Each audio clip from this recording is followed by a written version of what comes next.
guitars to talk about. I've done portraits of all of them, so I'm going to show you the guitars and then the portraits.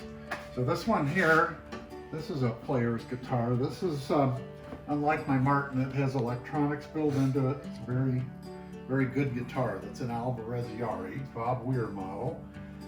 And I play this one quite a bit. And it's got a very unique headstock and some interesting features. You'll notice there's no fret markings. They're on top, so the guitarist sees them, but the person looking at it doesn't see them. It's got a mustache bridge, which I think is interesting. Kind of looks like me. And then this beautiful inlay up here, which I really love. So that's the Alvarez Yairi. All right, my Alvarez Yairi. I love this guitar. This is a very unique acoustic guitar because, as I mentioned, it doesn't have fret markings, but it does have this really interesting mother of pearl, abalone and wood inlay. And that's a Bob Weir model. He's the guitarist for Grateful Dead. This is his signature guitar. So once again, I wanted a dynamic perspective, so I brought the headstock right up in our face, put the body in the distance. This guitar is different than the Martin. It's different than all the other guitars.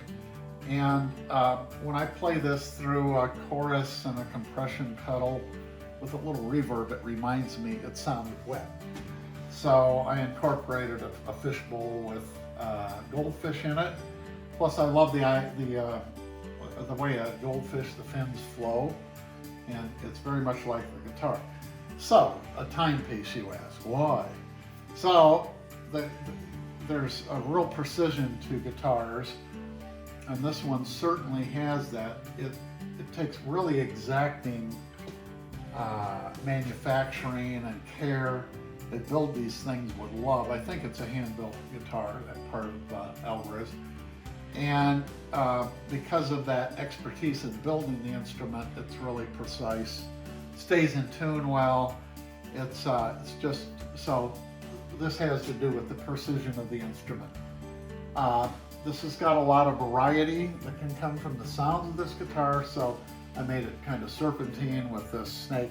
Plus I just thought a green snake was going to look really cool on there. So that's why it has the snake. Because there's so many browns and golds in the guitar, I wanted some green and blue back there just to make the guitar stand out more. So I incorporated, I think that's a Luna moth up there in that background there. Because of the handmade quality of an acoustic guitar, you see the tree roots. Like this guitar could have come from the wood of that tree. So that's why that's incorporated in there. So that's the story of the Alvarez Yairi.